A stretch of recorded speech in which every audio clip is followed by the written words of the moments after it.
Turn left onto South State Street. Excuse me, I'm vlogging. GPS. Excuse me, I'm directioning. I was on the phone, not you.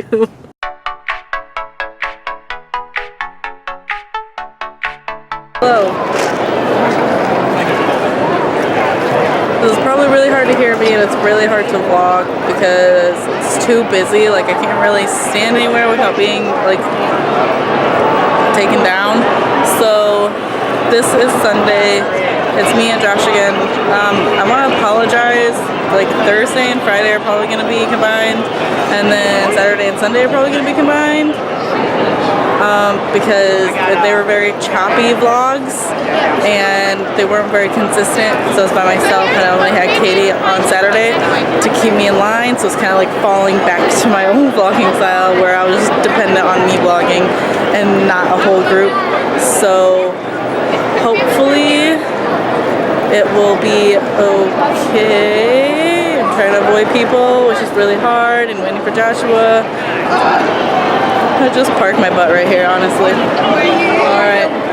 Is he done? No, he's still paying for a dice ring. So, yeah, the plan today is there's an exotic wildlife sanctuary, and we're going to see that. And then one more panel about embracing sexy cosplay, the main stage, and the vendor's room. And I think that's pretty much it. Then we're going to start heading out since we have a 4-hour drive plus the time change because we are in Michigan. Took a picture with Brandon Routh, who plays Adam in The Legends of Tomorrow, and I wanted to say things to him, but then I like froze up when I met him, but yeah, now I'm stuck and I can't get back to Josh. Alright. Oh, I found him. I vlogged while you were doing that whole thing. That took a long time.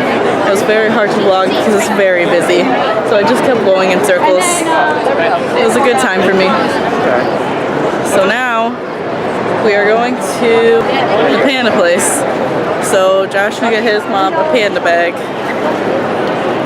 So we're basically finishing up shopping, doing like 2 more panels, and then we're outie, McGouty, Boy Scouty. This is what happens when I vlog by myself. Yeah, okay. Goodbye. CP out.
For me, sexy cosplay is really like things that you feel sexy in, or like you feel hot, and it's really hard sometimes for guys to feel hot all the time, because most of the time, one, you either have to have a six-pack, like there's a whole laundry list of what a man has to look like in order to be deemed as sexy. So for me, I was just very much like, you know, I wonder what Black Panther would look like in some marble shorts and, you know, just maybe some little Persicom ears and things like that. So much. And so I just decided to run around and play with it. And so for me, it doesn't matter the character. Like, I can take a very obscure character and just make them look very hot. And I also do photography. And so for me, it's about people feeling comfortable in their skin. Like, no matter your size, no matter what you look like, because we're all sexy to someone, or, you know, as our joke, you're someone's reason to masturbate. PG-13. Hey, that's PG-13. PG-13, and it was just very much, I ran from there. I would take photos of my friends, and then my friends of like all sizes, and they'd be like, so you have a really good eye, can you help me do photo shoots for like my husband, my wife, and things like that? And let's just say there have been some really nice photos that I've gotten for people's anniversaries. I feel that sexy is like an abstract thing, because everybody is sexy. Everybody in this room right now is sexy, just let you know, okay? Everybody who's here. Except the children. Except the children. You're adorable if you're a You guys are child. beautiful people, and what sexy is how you feel on the inside. If you feel that you can pull off something that is confident and sexy, such as Bad Moxie or Poison Ivy, those are sexy characters that you feel that you can pull off. Even Batman or Deadpool. Deadpool is even a very sexy character. You can sexify anything. I think another important thing is that sexy cosplay is associated with not wearing very much clothing, but that is not always the case. Like Catwoman is an incredibly sexy cosplay, and she is completely covered in PVC and latex. It's certainly very form-fitting, but it's also a lot to wear. Whereas there's also cosplays, like I was in Delirium from Neil Gaiman's Sandman on Friday, and I was wandering around and I was wearing essentially pasties and a mesh shirt, but that to me, the character, if you know the backstory of it, is not a character that I would call sexy. So although there were certainly experiences with people who were excited that I didn't have a top on, it was not, to me, I wasn't in my sexy cosplay self. So on that note, sexy cosplay often gets described specifically as sexy cosplay. Whether or not you consider it sexy, there are always folks out there who are calling something sexy cosplay or putting cosplayers in the box of this is sexy cosplay. Why do you think there's that differentiation? Why do you think people want to separate like regular cosplay, in quotation marks, from sexy cosplay? I really hope I don't offend anybody, but I think a lot of it comes from some sort of ignorance.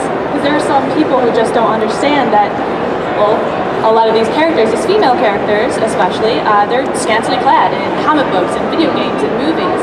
And so just because we're dressed in less clothing, we're actually accurately portraying the character. So it's actually really frustrating. Like, for example, on Friday, I was Psylocke from X-Men, and I was in a leotard and my booty was out. And I'm so sorry if that offended people, but I was accurately portraying the costume. I did not specifically want to be called a sexy cosplay at that moment. I was actually just wanted to be like, oh, I'm Psylocke. But I got some really mean comments and really awkward looks from people, and it was kind of like frustrating just to have someone just kind of label me as inappropriate when I was just actually being accurate. So that's my frustration with that. So we're like in an area, I don't think there's actually any more children in our audience. We're keeping it PG-13, but it speaks to the effect of, what kind of effect do you think sexy cosplay has on kids? What does it say to kids if you're wearing sexy cosplay to a convention, or you're posting pictures of sexy cosplay online? When you see smaller women as like, I want to say more the curvier women doing it, it can be seen as bad sometimes. Me being a curvy woman, sometimes I'm seen in a bad light, like, you can't do that. I'm like, who are you talking to? Like, but if to children, it's like maybe empowering if you're a different type of person. If you're cut from a different type of cloth, it can be empowering. But if they're just seeing, for example, and I love her so much, Jessica Negri, if they're seeing her constantly, if they're seeing different other people that like to do sexy cosplay and boudoir pictures, which are still good, but also they're putting a different mindset that they have to be beautiful boobed, small waisted, and like nothing but underwear and fishnets on. They're putting a kind of a stigma in their mind, but it's also still a good stigma to help them think outside the box, or outside the bra, in a sense. Question for everyone.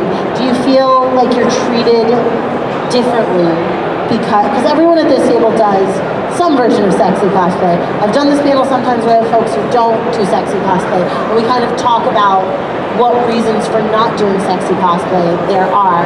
But do you think you're treated differently because you do sexy cosplay? Definitely. What does that look like? In person, I do not get any harassment, but online I do get objectified. I get treated like I am just a body and not a person. I get commented on parts of my body, nasty comments that you just don't want to hear out of anyone, and not that anyone would ever say to your face if you were in person. So I do feel like I do get treated just because I do sexy cosplay, whether if I was clad in armor that took me 2 months to make, I feel like I would not be getting these nasty comments. C2E2 and BWE. C2E2 and best weekend ever. There's parking. Did you know? Best weekend ever has parking. Turn left onto South State Street. Excuse me, I'm vlogging. Excuse me, I'm directioning. We're leaving C2E2. I am sleepy peeps. But I had a good time. I don't know, there was a lot of things to do, a lot of panels I was interested in, a lot of guests that I like, and the showroom was way too big to look at everything within 3 days. If you're an actual human being, if you actually looked at everything in that showroom, you are not human. Anyways, yeah, I liked pretty much everything about C2E2, and I am like down to come back, but I know I have like a baby nest bird full 600 feet, turn right onto West 26th Street. Yeah, so I think maybe we'll be back. Me and Josh will be back. Some of more of his friends, Feet, or maybe like onto South Wentworth Avenue. one or two of my friends, maybe. It was really cool not paying for a hotel, so shout out to Katie and Pyro for letting us crash at their place, and then just lifting and then just driving for Sunday. I guess like my favorite part is pretty much everything. Like I got to do all the panels that I wanted to for the most part, and I got to meet the people that I wanted to meet and hang out with the people that I wanted to hang out with. I don't really know what else to talk about, so I'm just rambling, and I'm tired. I don't want to go to work tomorrow. There's something else I wanted to say. I don't know. If I think of it, I'll throw the camper. I'll turn the camper back on. And that is where I'm leaving you. Turning the camper off. Goodbye. CP out. The next. Hi, I'm back with more energy, even though we haven't really got far in our drive. But I was talking to Josh about what we liked and disliked, and I just wanted to say that C2E2 staff was like the best staff at a convention that I've ever experienced. They were so polite. They, even like the line hoarders were just like the most polite over and over again. The people in the registration were very nice. Like when we got there Saturday, we got there a little bit early before the show opened, and so, you know, the guy was just like, don't worry, only just a little bit more time, guys, a little bit more time, like, don't sweat it, we're gonna do it, we're gonna have fun, we're gonna do it. So shout out to the C2E2 staff, because they are the best con staff I've ever experienced. And also a lot of the around the convention center, I'm sure I filmed, it was like a bunch of cosplay is not consent signs, which was super awesome. Kudos to you guys. I also love the diverse number of panels that there were. I often had to pick which panel I wanted to go to because I wanted to go to so many that they overlapped. It was awesome. Like, even Josh said his favorite part was the panels because they were just so different. Hold on, guys, you have a little smudge.